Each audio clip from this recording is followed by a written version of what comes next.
Santa Cruz, livrai-nos Deus, nosso Senhor, dos nossos inimigos. Em nome do Pai, do Filho e do Espírito Santo. Amém. Segunda carta de São Paulo aos Coríntios, capítulo 6, versículos do 1 ao 18. Diz assim a palavra de Deus: sendo colaboradores de Deus, exortamo-vos a não receberdes em vão a graça de Deus. Sendo, pois, colaboradores de Deus, exortamo-vos a não receberdes em vão a graça de Deus. Pois ele diz: no momento favorável eu te ouvi, no dia da salvação eu te socorri. É agora o momento favorável. É agora o dia da salvação. Não damos a ninguém motivo de escândalo, para que o nosso ministério não seja desacreditado. Pelo contrário, em tudo nos recomendamos como ministros de Deus, por uma constância inalterável em tribulações, necessidades, angústias, açoites, prisões, tumultos, fadigas, vigílias, jejuns, pela sinceridade, conhecimento, paciência, bondade, pelo Espírito Santo, pelo amor sincero, pela palavra da verdade, pelo poder de Deus, pelo manejo das armas da justiça, quer de ataque, quer de defesa, na glória e na ignomínia, na má e na boa fama, tidos como impostores, e no entanto dizendo a verdade, como desconhecidos, tidos como desconhecidos, e no entanto sendo bem conhecidos, tidos como agonizantes, e no entanto bem vivos, tidos como castigados, mas não sendo mortos, tidos como sendo tristes, e no entanto estando sempre alegres, tidos como indigentes, e no entanto enriquecendo a muitos, tidos como não tendo nada, e no entanto possuindo tudo.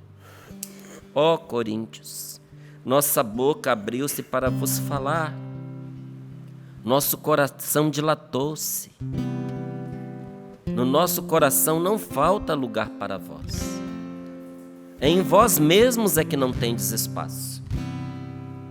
Em retribuição a nós, dilatai vós também os vossos corações, falo como a filhos. Não vos atreleis ao mesmo jugo com os infiéis. Pois que afinidade poderia existir entre a justiça e a iniquidade? Ou que comunhão entre a luz e as trevas? E que acordo poderia entre Cristo e Belial? Que partilha entre o fiel e o infiel? Como combinar o templo de Deus com os ídolos? Ora, nós somos o templo do Deus vivo, como disse o próprio Deus. No meio deles habitarei e andarei, serei o seu Deus e eles serão o meu povo. Por isso diz o Senhor: saí dessas coisas, afastai-vos, não toqueis em nada de impuro e vos acolherei. Estarei e serei para vós um pai, e vós sereis meus filhos e filhas, diz o Senhor Todo-Poderoso. Palavra do Senhor. Graças a Deus. Graças a Deus. Sendo, pois, colaboradores de Deus. E quem são esses colaboradores de Deus? Os apóstolos, os discípulos, eles também. Mas esta palavra está se dirigindo a nós, na qualidade de colaboradores de Deus, que eu sou e você é. Porque o Senhor nos chamou para colaborar com Ele. Por que algumas pessoas recebem algumas graças e outras não? Porque algumas colaboram e outras não. Maior colaboração que nós podemos oferecer a Deus quando nós necessitamos de uma graça, maior colaboração é a nossa fé. Mas não tem fé quem não reza. Não tem. Porque primeiro, quem tem fé não consegue não rezar. A nossa fé nos leva a rezar. Como é que eu tendo fé em Deus, sabendo que Ele tudo pode, que Ele tudo faz, como é que eu não vou recorrer a Ele? Então se torna quase que um impulso, se torna um impulso do coração. A gente é impelido pelo nosso coração a rezar quando nós temos fé. Então a nossa fé nos leva a orar. E a nossa oração alimenta a nossa fé. Porque quanto mais nós oramos, mais nós vamos entrando em comunhão com Deus, e mais nós vamos tomando consciência da realidade espiritual, sobrenatural que nos cerca.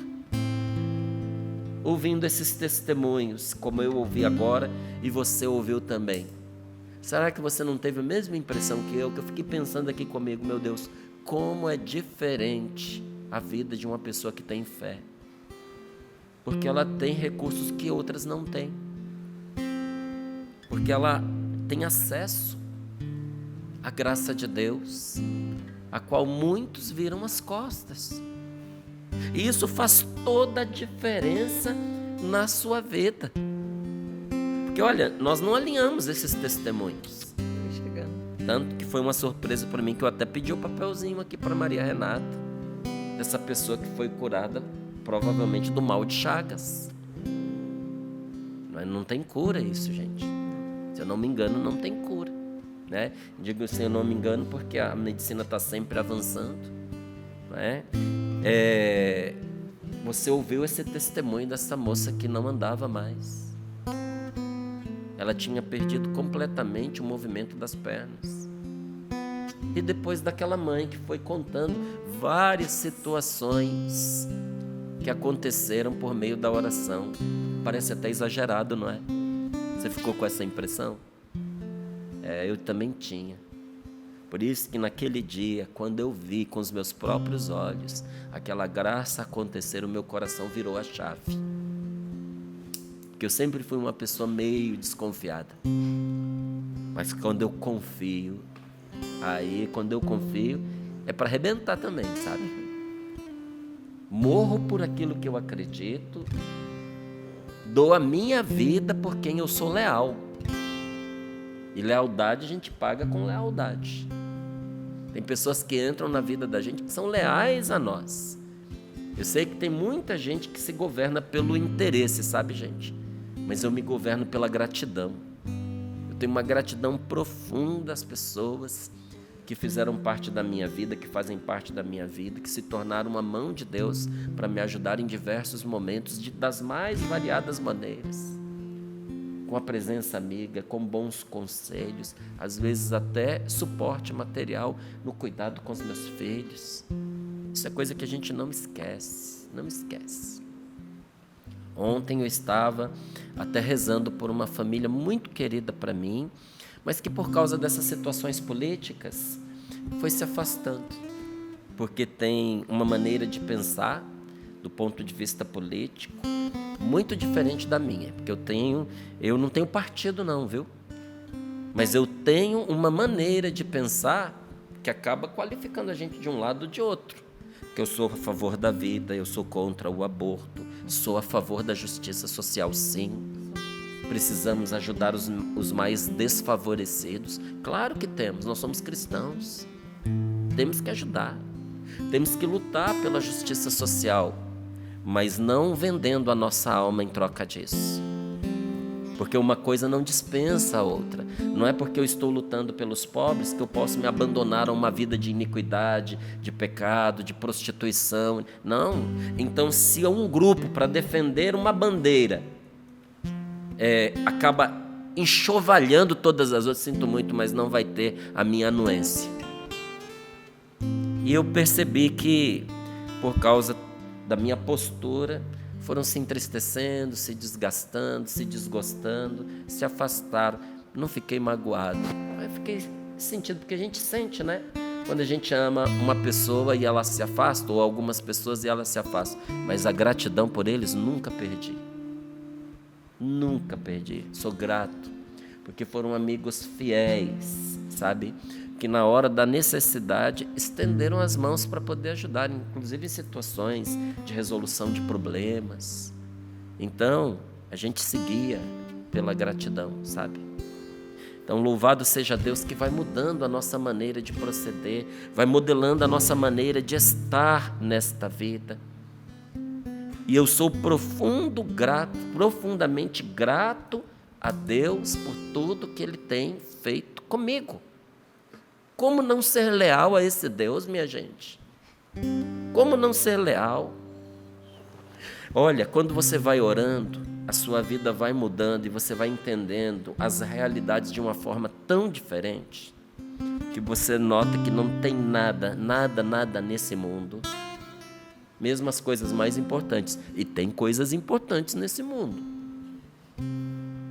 As amizades são muito importantes, a nossa família é muito importante, a nossa saúde é muito importante. O dinheiro, que é o nosso suor, acumulado, reservado. Não é? Tem muita gente que amaldiçoa o dinheiro. Não, a maldição está no apego, no amor ao dinheiro. Quando você ama o dinheiro mais do que a Deus. Mas o dinheiro que uma pessoa justa conquista na vida, ele é abençoado. Porque aquilo é trabalho estocado. A pessoa pegou, agora que ela é mais jovem, tem condições, e trabalhou pelos dias futuros. Quando ela não tiver condições de trabalhar, ela estocou aquilo. Se por um lado a palavra de Deus nos fala da sua providência, da gente confiar sempre no Senhor, também nos fala da previdência e da gente ser prudente. Uma coisa não luta contra a outra, gente. Não é? Mas quando você vai rezando, as coisas elas entram em ordem. É muito importante a nossa previdência e a nossa prudência, que depende de nós. Mas acima da nossa previdência e da nossa prudência está a providência, que depende de Deus. Porque, olha, sem o sustento da providência, o mal arranca de nós tudo, inclusive o fruto do nosso trabalho. Mas com o amparo da providência, até aquilo que a gente, por alguma razão, não conseguiu, não é, guardar no decorrer da nossa vida, até a nossa falta de cautela, a nossa imprudência, o Senhor ampara na sua providência.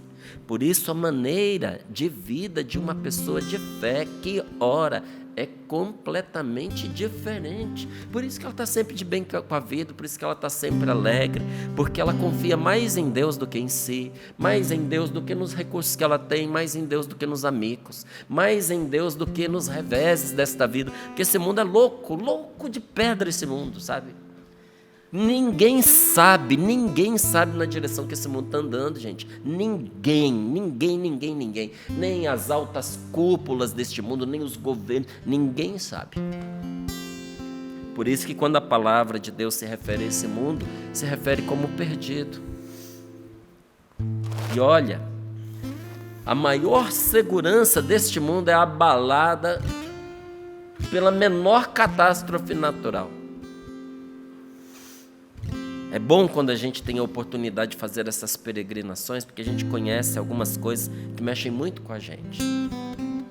Então, quando nós fizemos aquela peregrinação dos caminhos de São Paulo, uma das ilhas que nós visitamos, e das igrejas, né, citada no Apocalipse, foi Laodiceia, da qual o Senhor fala, seja frio ou seja quente, porque se você for morno eu vou te vomitar. Porque você nem é de Deus e nem não é de Deus. Você diz que é de Deus, mas quer ter uma vida mundana. Você diz que é de Deus, mas o seu amor é ao dinheiro. E aí quando você visita a cidade, você entende por que o Apocalipse estava dizendo isso. Gente, eu visitei a igreja de Laodiceia, que eu vou falar para você, tem 2000 anos. 2000 anos. São as ruínas, sabe, Paulo? Mas está lá as ruínas. Aquilo tinha um glamour e um luxo que muitas das igrejas modernas não têm. Talvez você não tenha entrado em igreja tão chique como era aquela 2000 anos atrás. Para você ter ideia, para você fazer uma piazinha de mármore na sua casa, em Laodiceia, as ruas eram de mármore, todas elas. As casas eram de mármore, as paredes eram de mármore. Laodiceia tinha um sistema de autolimpante. Conhece alguma cidade autolimpante? Eu conheci Laodiceia. Hoje, eu não sei se tem, mas há 2000 anos atrás tinha. Quando dava de manhãzinha, que o dia ia começando, a cidade toda inundava por um sistema que tinha, para que aquelas águas lavassem a cidade inteirinha, para quando a população riquíssima saísse, estava tudo limpinho. E aí eles desfilavam seus modelitos caríssimos. Nas roupas que você usa, tem brocado de ouro, tem fio de ouro, deles tinha, você não tem, tá vendo? Você acha que você é chique, tá? Demora muito você chegar lá. E por que a cidade tinha que estar limpinha? Porque eles sentavam pelas calçadas para bater papo. E quando chegava o final da tarde, porque nós estamos falando ali de Turquia e Grécia, é quente, gente. Quando dá para ser quente, é quente para arrebentar. Então, quando chegava no final da tarde, para tudo ficar limpinho e fresquinho, a cidade inundava de novo, lavava. E aí eles tinham essa oportunidade. Era uma cidade extremamente sólida. Tão sólida que na época que o cristianismo estava ainda sendo perseguido, oficialmente já estava liberado, mas ainda estava sendo perseguido, eles já falavam que eles eram cristãos, porque ninguém se metia com eles. Essa cidade está sendo remontada, porque ela não foi destruída pela guerra, não foi assim saqueada. Um terremoto pôs tudo a perder, tudo.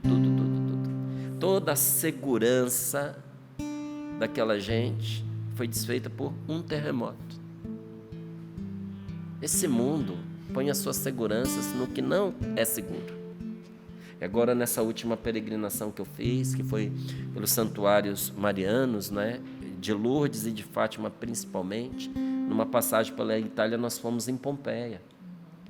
Que Pompeia, você sabe, foi destruída pelo vulcão. Gente, teve gente que não teve tempo de cair morto. Morreu em pé. Teve gente que morreu sentado, porque não deu tempo de cair, e ficou sentado, e ficou em pé. Foram surpreendidos. Tem gente que acha que era de madrugada, que as pessoas elas estavam dormindo, que por isso elas não fugiram. Não foi não, é que foi uma coisa assim, vem os avisos, né? Como a gente está num tempo que os avisos estão vindo.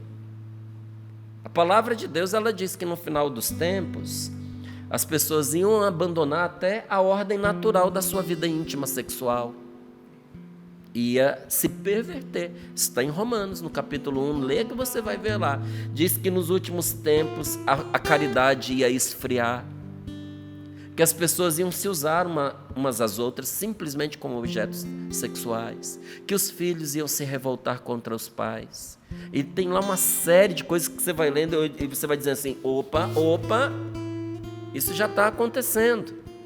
Só que os sinais vão acontecendo e a gente vai fazendo de conta que não é com a gente, que não é para agora. E foi isso que aconteceu com Pompeia. Tinha uns tremorizinhos. Aquele vulcão, de vez em quando, ele dava uma mexidinha, né? E alguns mais espertos foram embora e venderam as suas propriedades. Outros, guiados pelo amor ao dinheiro, aproveitaram que tinha gente indo embora e compraram as propriedades e ficaram. E era uma cidade assim próspera, rica, mas bem dedicada, sabe, à depravação. Quando o vulcão irrompeu, a velocidade dos ventos era altíssima, não é? Altíssima. E o calor que veio juntamente com uma fuligem tinha velocidade de 300 km por hora, então as pessoas elas não tiveram tempo de fugir. Aquele gás tóxico com aquela fuligem pegou as pessoas do jeito que estavam. Eu visitei uma das casas que ficou intacta, porque a fuligem cobriu tudo, aquilo virou uma pedra pome, né? E aí você pode ver tudo que foi preservado. E quem descobriu teve a ideia, quando estava escavando, perceber que tinha uns lugares que eram buracos, e dentro tinha joias, tinha ossos. Então ele entendeu que, na verdade, aquele buraco era a forma do corpo da pessoa. A carne se foi, mas os ossos ficaram, as joias também, e ele resolveu encher aquilo com gesso e depois quebrar. Era a forma exata da pessoa como a pessoa morreu. Então tem uma imagem dessa de gesso preenchido, que a pessoa está debaixo da mesa tentando se proteger com a mão, tapando o rosto porque estava sufocando. Não deu tempo de nada, gente, não deu tempo de deitar. Esse é o mundo em que nós vivemos, que acha que tem segurança em si mesmo. Nossa segurança está somente em Deus. Tudo que a gente acha que é demais nesse mundo, é só sopro e passa assim. Por isso a palavra de Deus, ela nos diz, nós temos que colaborar com Deus, não somente nessa vida humana, material que Ele nos deu, porque nós temos uma vida material a ser vivida, mas sobretudo na vida espiritual que não passa, que não acaba.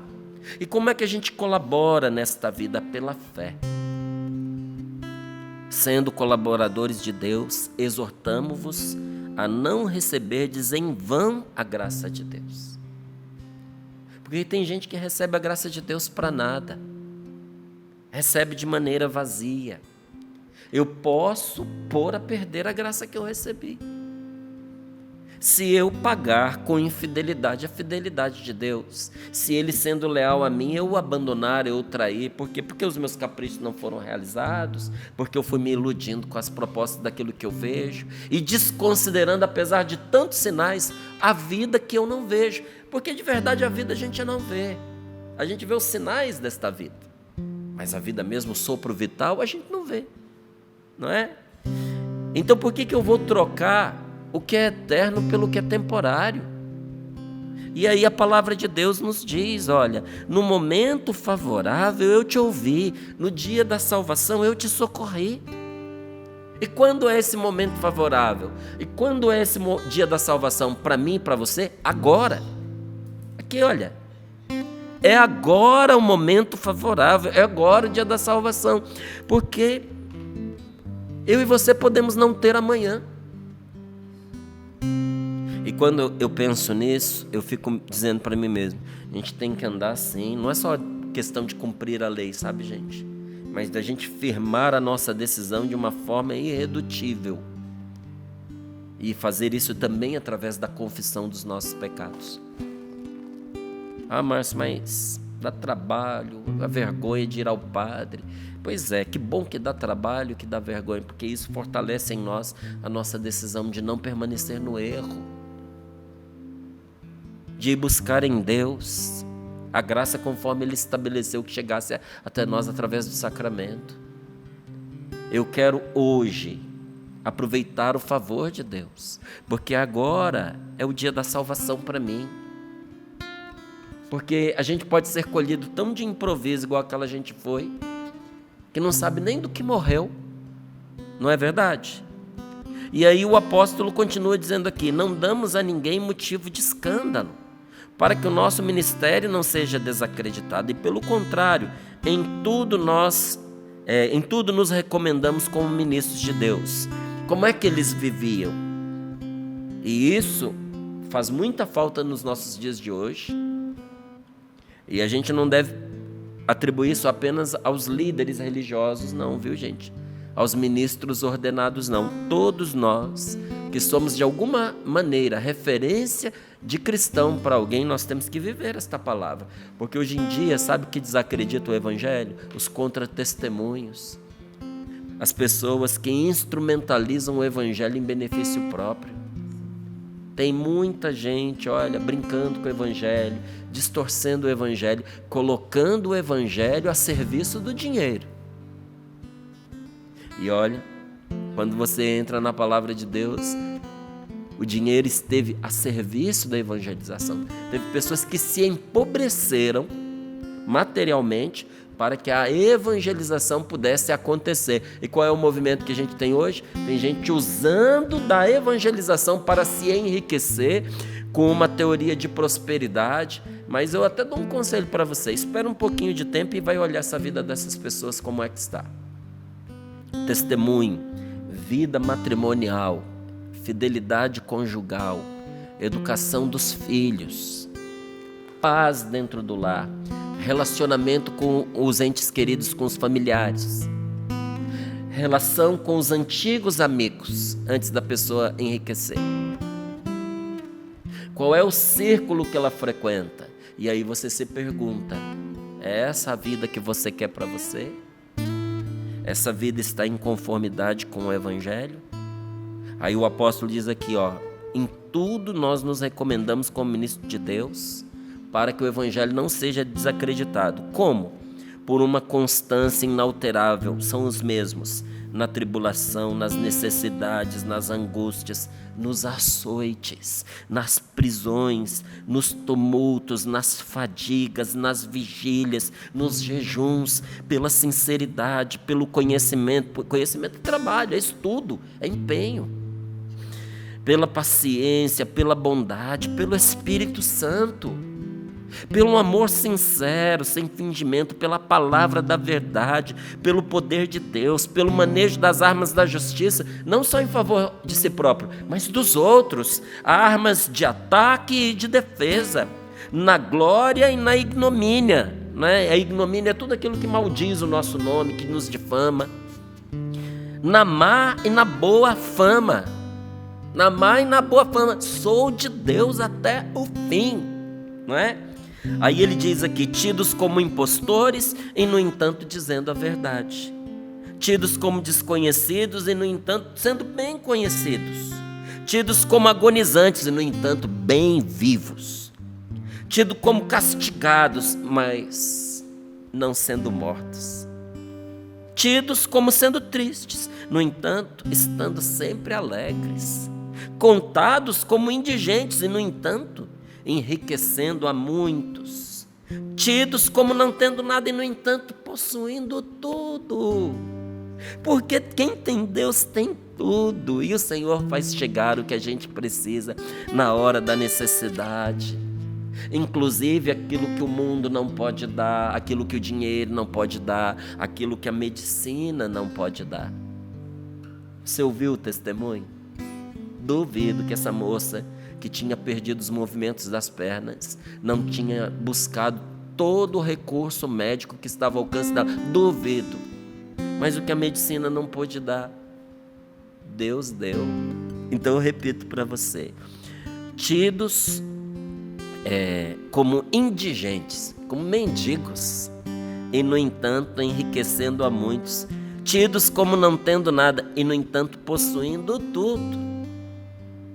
E aí vem aqui Paulo e exorta os coríntios dizendo: a nossa boca se abriu para vos falar, nosso coração dilatou-se, não falta lugar no nosso coração para vocês. Em vocês mesmos é que vocês não encontram espaço. Em retribuição a nós, dilatai também os vossos corações como a filhos. E aí a palavra de Deus nos determina um caminho de vida. Não vos atreleis ao mesmo jugo que os infiéis. O que é você estar atrelado? É você ser levado preso com correia. Porque quando você se associa a uma pessoa, você fica ligado a ela. Quanta gente de Deus não tem liberdade, porque se envolveu com gente perniciosa e agora é escravo do pecado que cometeu com aquela pessoa. Vive com medo da pessoa abrir a boca, é amarrado por meio de chantagem. Ou às vezes o que fizeram, uniram os dois, só que um puxa para um lado, outro puxa para o outro. Alguém vai ter que ceder. E às vezes o ímpio não cede para vir para Deus. Então o outro está obrigado, porque se amarrou, a ir com ele num caminho de perdição. Não, gente, não se amarre a essas coisas, não. Não vos atreleis ao mesmo jugo com os infiéis. O que pode ligar você, amarrar você a uma pessoa que não teme a Deus, fuja disso. A uma pessoa que está indo na contramão do que Deus lhe pede, fuja disso. Pois que afinidade poderia existir entre a justiça e o pecado? Ou que comunhão poderia existir entre a luz e as trevas? E que acordo haverá entre Cristo e o demônio? Que partilha pode haver entre o fiel e o infiel? Como combinar você que é templo santo de Deus com os ídolos? Ora, nós somos o templo do Deus vivo, como disse o próprio Deus. No meio deles habitarei e andarei. Serei o seu Deus e eles serão o meu povo. Por isso diz o Senhor: saí dessas coisas, afastai-vos. No que não presta, nem ponha a mão, não toqueis em nada que é impuro, e eu vos acolherei, serei para vós um pai. Escute.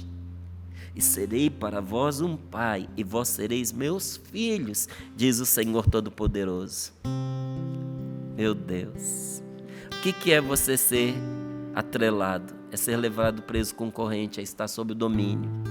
Quem é que nos domina? Quem nos direciona. Se quem te direciona é Deus quem te domina. Quem me domina é aquele que me conduz.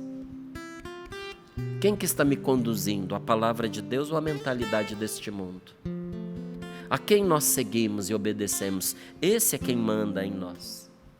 Então eu louvo a Deus porque esta palavra, ela mostra exatamente a realidade de uma pessoa que vive com o Senhor. Você não espere que ser aplaudido pela sua vida boa com Deus. Você não vai receber essa recompensa dos outros e aqui neste mundo. Nós vamos viver, como diz aqui o apóstolo, olha, tidos como impostores, como desconhecidos. Como assim desconhecidos? Às vezes a pessoa até conhece a gente, que vive aqui com a cara na televisão, mas como nos desgosta, faz de conta que nem sabe quem é. E assim não é só comigo, não, isso é com você também. Eu tenho essa responsabilidade de ter o rosto na televisão. Mas quanta gente te conhece do seu trabalho, das suas atividades na sua paróquia e faz de conta que não conhece você? Diz aqui, olha, somos tidos como agonizantes, como castigados, como tristes, como mendigos. Mas não nos falta coisa alguma, porque em Deus nós temos tudo. Porque o Senhor é o nosso Pai. Aí a gente olha para esta palavra e a gente vê o que Jesus veio fazer conosco. Ele veio nos mostrar como nós precisamos e devemos nos abrir à salvação, minha gente. Jesus é o alegre mensageiro de Deus, que anuncia que esse tempo de escravidão acabou para nós. Está terminado esse tempo em que você estava atrelado ao erro, ao mal, ao pecado. Porque o tempo da salvação chegou. O dia favorável chegou. A hora da graça chegou para mim e para você. O nosso kairós é agora, não é para depois. Não deixe para depois. Deus teve compaixão do seu povo maltratado, do seu povo ferido, e enviou um Salvador que não só anuncia, mas sobretudo nosso Senhor Jesus Cristo. Ele realiza a salvação minha, a salvação sua, a nossa salvação por inteiro. Por isso que até o nosso corpo se cura. Ele veio salvar o ser humano por inteiro. Ele veio para ser a salvação não só minha, mas de todos nós, da nossa sociedade. Somente os que reconhecem e vivem essa sua pobreza diante de Deus podem ser beneficiados com a sua salvação. Por isso que você vê aqui que é uma descrição, é uma lista da pobreza que nós vivemos aos olhos deste mundo. Se você for de verdade de Deus, esse mundo vai considerar você como escória, como objeto. Vai ter ânsia de você. Mas nosso Senhor, olha, eu espero que um dia isso aconteça comigo. E eu espero que aconteça com você. Sabe o que eu espero de verdade? Não espero tesouros, nem terras, nem casas, nem reconhecimento. Eu espero que um dia, depois de eu ter morrido, quando eu chegar diante de Jesus, Ele aponte um dedo para mim e diga assim: eu te conheço. Porque vai ser muito triste se Ele olhar para um de nós e dizer: eu não vos conheço. Meu Deus, Senhor Jesus, me livre desta palavra. Senhor Jesus, me dê a graça de um dia, depois de falecido, quando eu estiver diante de Ti, o Senhor sorrindo diga para mim: eu te conheço. Somente os que reconhecem e vivem esse empobrecimento diante de Deus podem ser beneficiados com a sua salvação.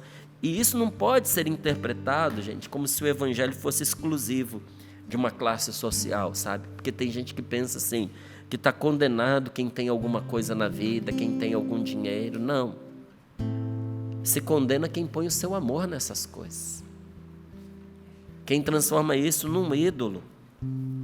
Mas o fato é que o convite é para todos nós hoje, nesse dia, nos empobrecermos na presença de Deus, sermos pobres e assim sermos destinatários da boa nova, sermos pobres como um copo que se esvazia. Olha, eu tenho aqui essa caneca, está vazinha, né? E eu tenho aqui esse copo que está quase cheio. Eu não posso encher esse copo, eu não. Eu posso completar a medida, porque ele já está cheio, quase. Mas essa caneca aqui eu posso enchê-la, porque ela está vazia. Então eu posso pegar a água que eu tenho aqui, olha, e virar todinha nela sem nenhum problema, porque essa caneca é pobre. Era, agora não é mais. E uma vez pobre, ela se torna capaz de receber. Sabe quem é o pobre? De verdade? É aquele capaz de receber a Deus, a graça do Espírito Santo e ser todo com Deus. Essa pessoa é você. A minha pobreza não é não ter coisas, é que essas coisas não encham o meu coração e eu seja capaz de receber tudo que Deus tem para mim. E olha, ser capaz de receber o que Deus tem para mim significa ser capaz de largar certas coisas. Se você perguntar, você é pobre? Tento ser. E foi pobre? Eu fui. Como assim? Eu larguei tudo que eu tinha para vir com Jesus. Para eu receber, eu precisei deixar minha casa, minha mãe, meu pai, minhas irmãs, o namoricozinho que eu tinha. Eu precisei deixar o concurso que eu tinha passado e a carreira que eu estava fazendo. Ser pobre foi eu não me apegar àquilo que eu tinha. Eu tinha essas coisas. Então miserável eu não era, tinha família, tinha namoradinha, né? Tinha os meus estudos, tinha o meu trabalho, tinha minha carreira garantida. Então pobre, miserável eu não era. Mas eu era pobre. Porque quando Jesus disse vem, eu joguei tudo para o alto e eu vim correndo. Sabe o que eu peço a Ele? A graça de continuar sendo capaz de fazer isso. Isso faz a gente pobre. Feche seus olhos um pouquinho, ponha as mãos sobre o seu coração e pergunte: Senhor, o que é que eu sou capaz de deixar por Tua causa? Quem não for pobre, minha gente, não poderá receber as riquezas do reino. Como o céu não se compra, nem se adquire por mérito, somente os pobrezinhos são capazes de herdar. Senhor, eu quero herdar o céu. Por isso eu te peço, nesta manhã, derrama a Tua graça sobre mim, para que eu seja capaz de receber o que o Senhor tem para me dar. Amém.